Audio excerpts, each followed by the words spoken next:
June 6, 1942. Deep inside the Imperial Command bunker in Tokyo, Admiral Isoroku Yamamoto stared at the encrypted telegram from the Pacific. 4 fleet carriers, the heart of the Imperial Navy, were destroyed. After the catastrophic defeat at Midway, Japanese High Command made a terrifying decision to suppress the truth. What Imperial headquarters declared behind closed doors would conceal the disaster and set in motion Japan's ultimate doom. The operational intelligence presented to Yamamoto prior to the sortie painted a starkly deceptive picture of total American desperation. Naval General Staff analysts assured the Commander-in-Chief of the Combined Fleet that the United States Navy could field no more than 2 operational aircraft carriers across the entire Pacific theater, believing USS Yorktown had been permanently crippled during the Battle of the Coral Sea weeks earlier. Armed with this flawed assessment, Yamamoto divided his vast armada into 5 separate, widely dispersed task forces, expecting the American fleet to remain blissfully oblivious until Midway was already overwhelmed. This disastrous distribution of force meant that Vice Admiral Chuichi Nagumo's Kido Butai, the premier carrier striking force, was left completely isolated without immediate battleship cover. The unseen, catastrophic failure of Japanese signal security had already handed the Americans every detail of the Imperial plan. Unbeknownst to the Japanese naval elite, U.S. Navy cryptanalysts at Station HYPO in Hawaii had cracked the JN-25B naval code, exposing the precise objective, date, and composition of Nagumo's strike force. Admiral Chester Nimitz utilized this unprecedented intelligence windfall to position 3 American aircraft carriers, including the hastily repaired Yorktown, in a lethal ambush position northeast of Midway, known as Point Luck. While Nagumo believed he was executing a surprise assault on an undefended island, he was actually sailing straight into a meticulously prepared kill zone.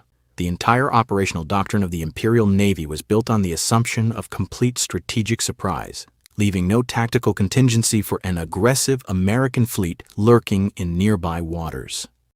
Nagumo launched his first strike wave of 108 aircraft against Midway under the command of Lieutenant Joichi Tomonaga. Upon reaching the target, Tomonaga encountered unexpectedly fierce anti-aircraft fire and determined Marine Corps fighter opposition, inflicting moderate casualties but failing to neutralize the island's airfields. Tomonaga radioed back to the flagship Akagi a fateful message.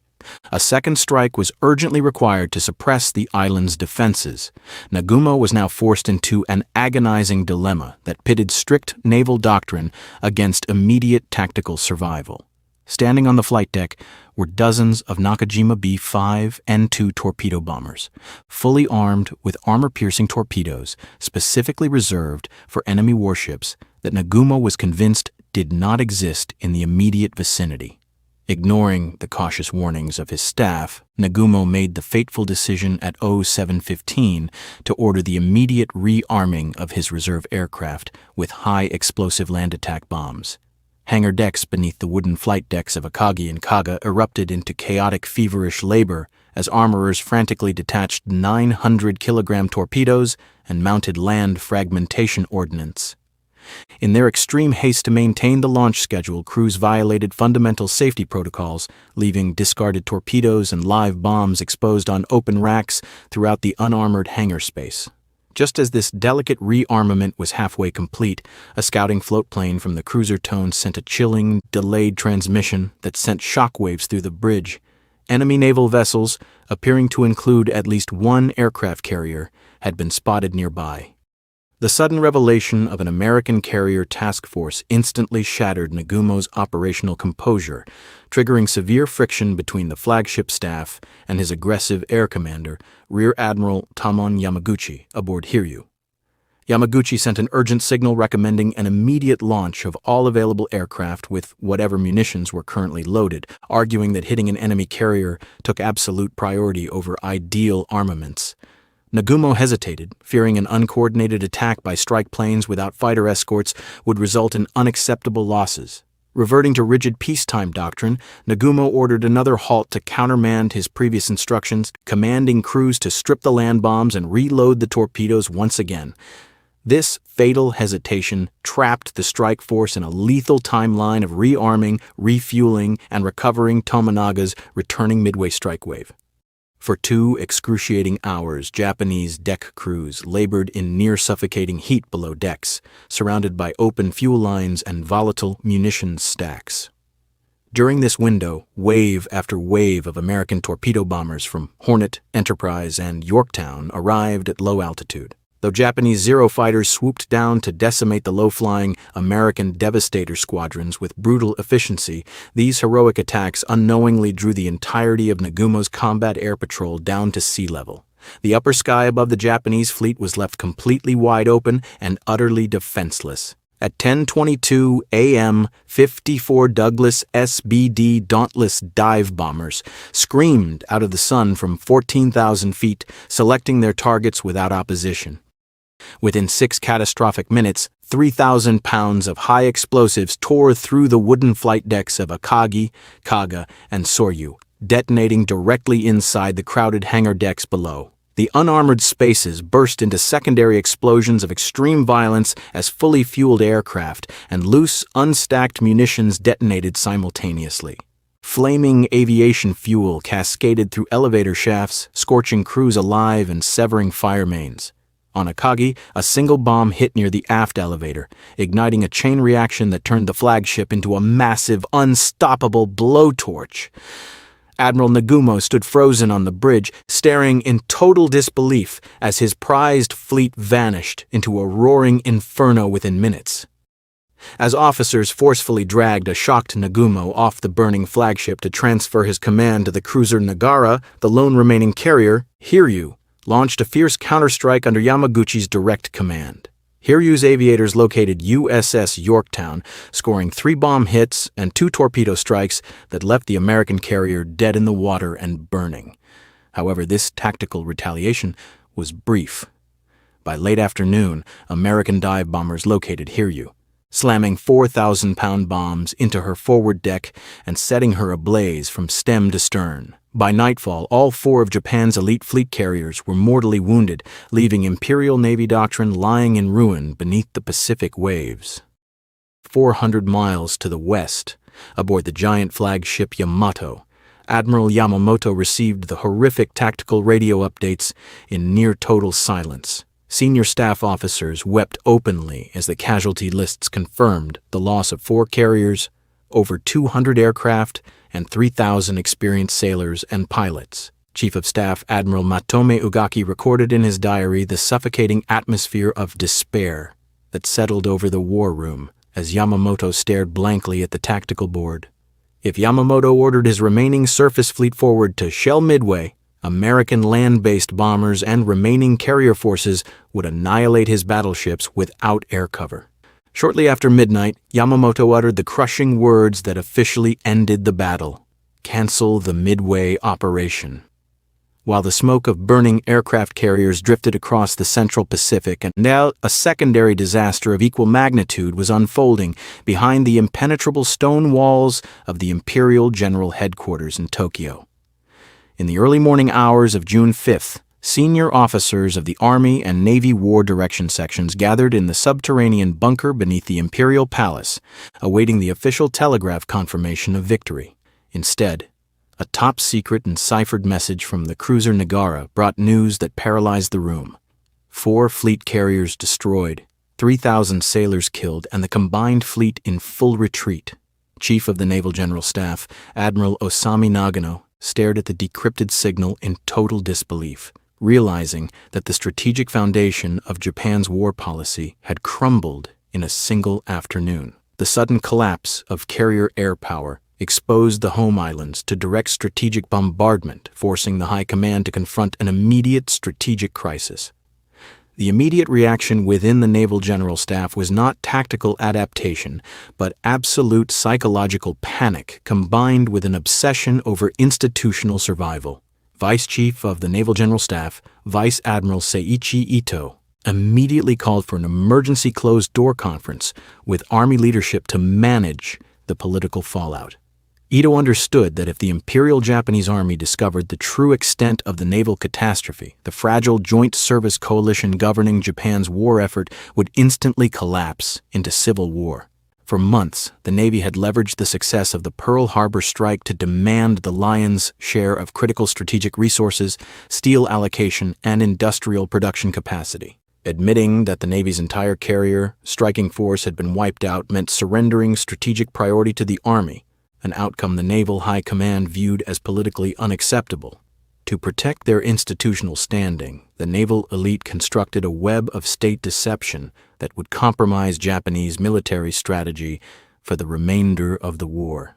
Admiral Nagano personally approached Prime Minister Hideki Tojo with a heavily doctored operational summary, claiming the Midway operation had achieved its primary goal of reducing enemy air installations. The report falsely asserted that Japanese forces had sunk 2 American aircraft carriers while suffering only the loss of 1 carrier and 1 damaged beyond repair.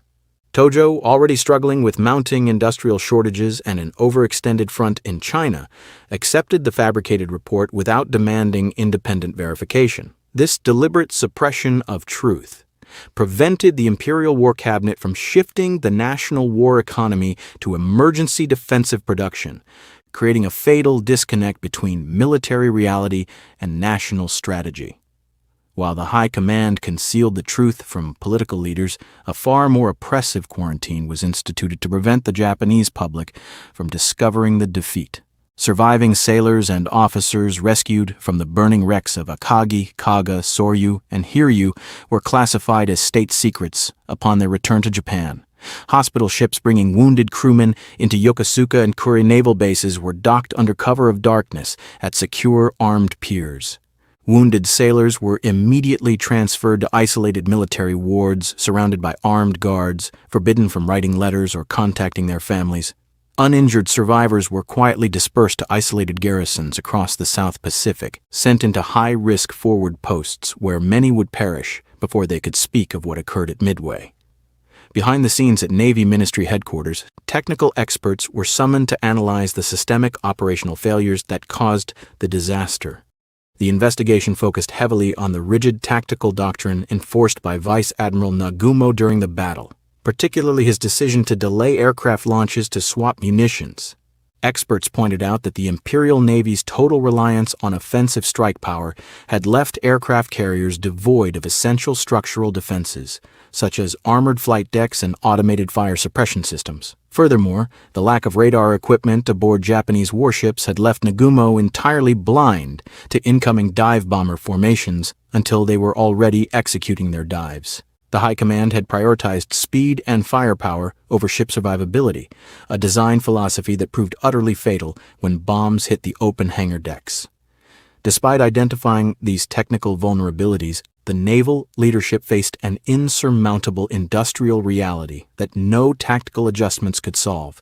The loss of 4 fleet carriers represented an irreplaceable loss of specialized manufacturing capacity and naval aviation talent. In 1942, American shipyards were already laying down dozens of Essex-class fleet carriers, backed by an industrial infrastructure capable of producing thousands of trained pilots every month. By contrast, Japanese shipbuilders estimated it would take at least 2 full years to complete a single fleet carrier replacement. More critically, the loss of over 100 veteran aviators at Midway stripped the Fleet Air arm of its elite instructor cadre, permanently breaking the pipeline of highly trained naval pilots. As naval planners realized the impossibility of replacing their lost carriers in time, strategic arguments erupted over how to alter Japan's defensive perimeter in the Pacific. Admiral Yamamoto argued that the Navy must immediately seize the initiative by launching an offensive toward the Solomon Islands to sever communication lines between the United States and Australia. However, the Army General Staff, unaware of the actual carrier losses, refused to supply the necessary infantry divisions, insisting that all available troops were required for the ongoing operations in China and garrisoning the Manchurian border. This strategic deadlock paralyzed joint planning for critical weeks, allowing American forces to prepare their first major amphibious counteroffensive in the Pacific. While Japanese commanders remained trapped in bureaucratic inertia, U.S. naval intelligence at Pearl Harbor was already capitalizing on the strategic opening created by the Midway victory. Admiral Chester Nimitz, fully aware through continued code-breaking that Japan's carrier strike capability was broken, authorized the immediate deployment of the 1st Marine Division to a little-known island in the Solomons named Guadalcanal. When American Marines landed on August 7, 1942, to capture the unfinished Japanese airfield, the Imperial General Headquarters was caught completely off guard. Naval intelligence initially dismissed the landing as a minor reconnaissance in force, underestimating American resolve and logistical deployment speed. The unexpected assault on Guadalcanal forced the Japanese High Command to commit surface ships, aircraft, and infantry piecemeal into a brutal 6-month war of attrition.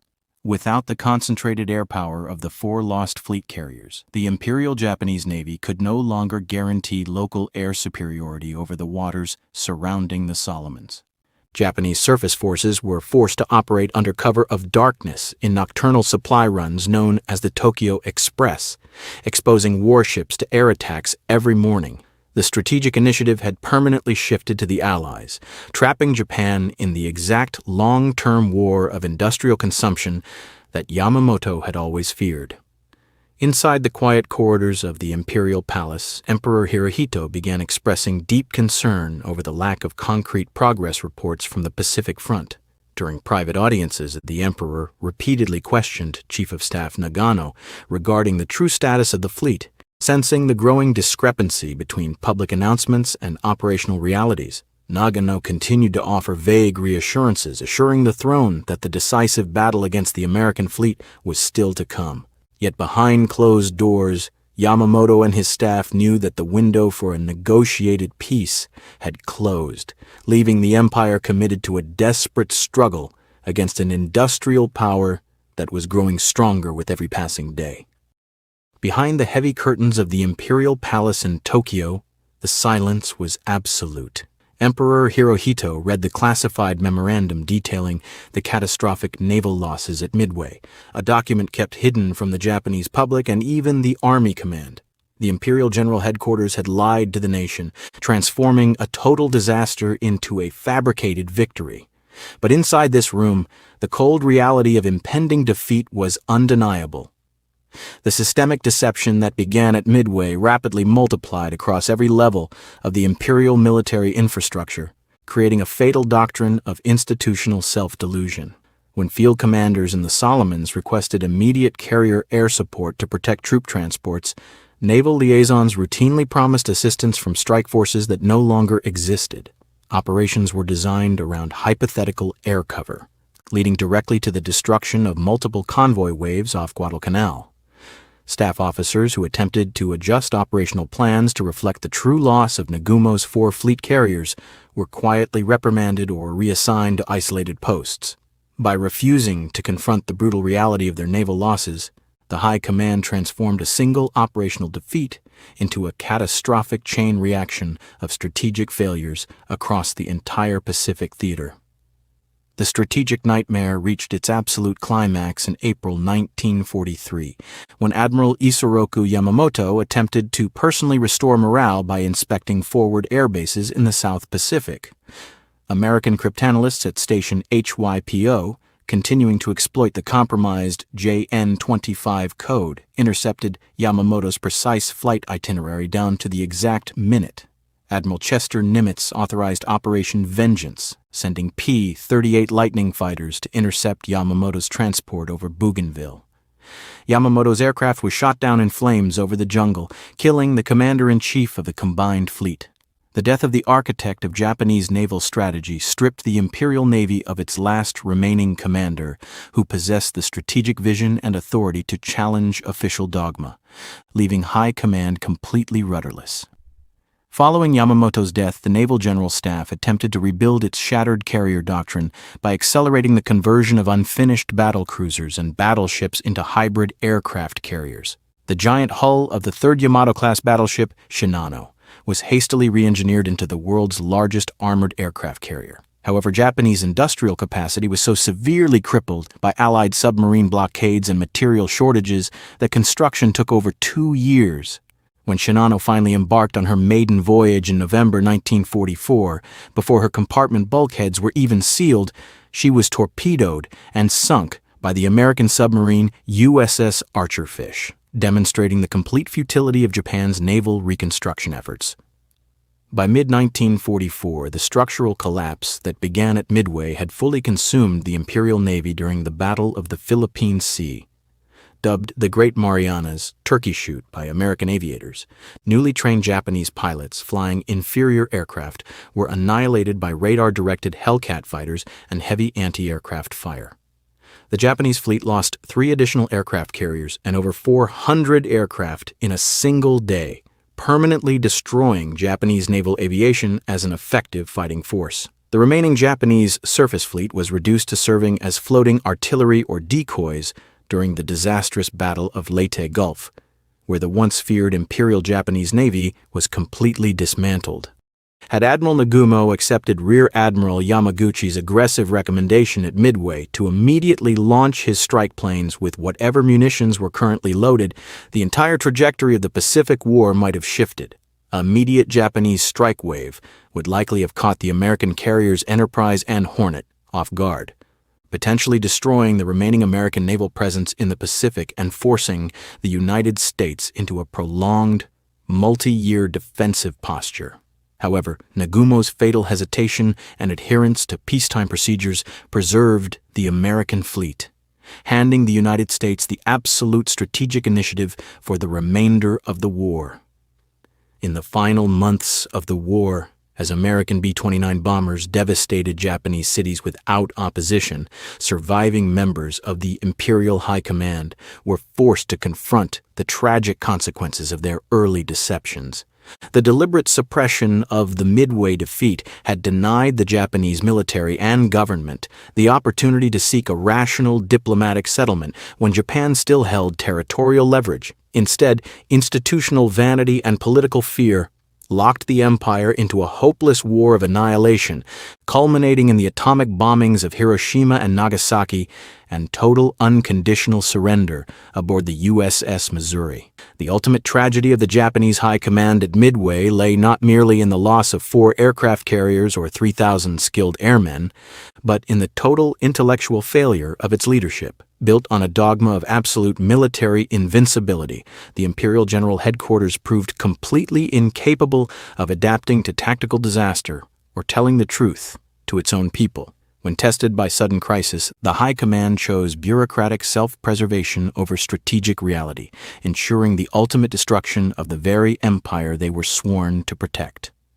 Decades after the flames of Midway were extinguished, historians analyzing primary logs from the Imperial Navy concluded that the battle was lost long before Nagumo's carriers reached the Pacific.